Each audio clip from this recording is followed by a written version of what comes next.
4. Main, youthful folly. Above, keeping still mountain, below the abysmal water. In this hexagram, we are reminded of youth and folly. A note. Folly, fool and folly, as used in this hexagram, should be understood to mean the immaturity of youth and its consequent lack of wisdom, rather than mere stupidity. Parsifal is known as the pure fool, not because he was dull-witted, but because he was inexperienced. Anyway, in this hexagram, we are reminded of youth and folly in 2 different ways. The image of the upper trigram, or trigram, Ken, is the mountain. That of the lower, Khan, is water. The spring rising at the foot of the mountain is the image of inexperienced youth. Keeping still is the attribute of the upper trigram. That of the lower is the abyss, danger. Stopping in perplexity on the brink of a dangerous abyss is a symbol of the folly of youth. However, the 2 trigrams also show the way of overcoming the follies of youth. Water is something that of necessity flows on. When the spring gushes forth, it does not know at first where it will go, but its steady flow fills up the deep place, blocking its progress, and success is attained. The young fool seeks me. At the first oracle I inform him. If he asks 2 or 3 times, it is importunity. If he importunes, I give him no information. Perseverance furthers. In the time of youth, folly is not an evil. One may succeed in spite of it, provided one finds an experienced teacher and has the right attitude towards him. This means, first of all, that the youth himself must be conscious of his lack of experience and must seek out the teacher. Without this modesty and this interest, there is no guarantee that he has the necessary receptivity which should express itself in respectful acceptance of the teacher. This is the reason why the teacher must wait to be sought out instead of offering himself. Only thus can the instruction take place at the right time and in the right way. A teacher's answer to the question of a pupil ought to be clear and definite, like that expected from an oracle. Thereupon, it ought to be accepted as a key for resolution of doubts and a basis for decision. If mistrustful or unintelligent questioning is kept up, it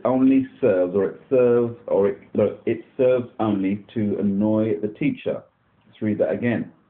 If mistrustful or unintelligent questioning is kept up, it serves only to annoy the teacher. Let's spell it wrong. It serves only to annoy the teacher. He does well to ignore it in silence, just as the oracle gives one answer only and refuses to be tempted by questionings implying doubt. Given in addition, a perseverance that never slackens until the points are mastered one by one, real success is sure to follow. Thus the hexagram counsels the teacher as well as the pupil. The image. A spring wells up at the foot of the mountain, the image of youth. Thus the superior man fosters his character by thoroughness in all that he does.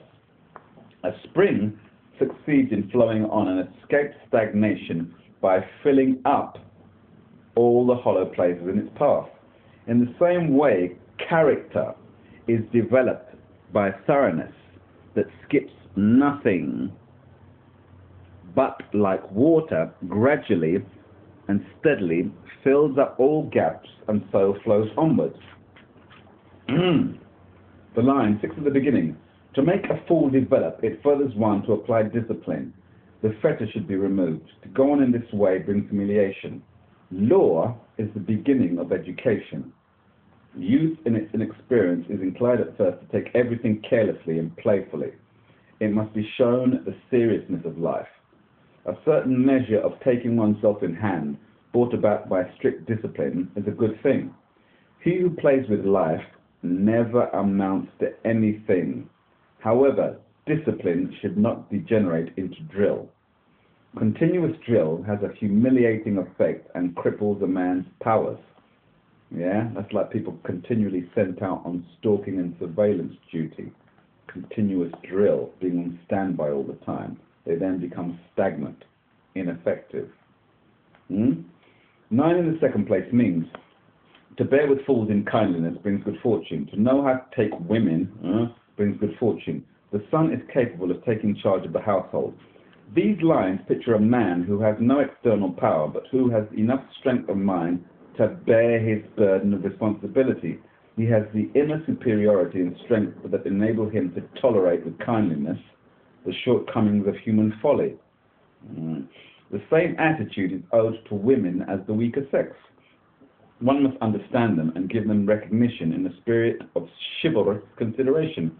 Only this combination of inner strength with outer reserve enables one to take on the responsibility of directing a larger social body with real success. Sixth in the third place means, take not a maiden who, when she sees a man of bronze, loses possession of herself. Nothing furthers. How are we doing for time? Let's have a look. Nothing furthers. Okay, we'll come back to this.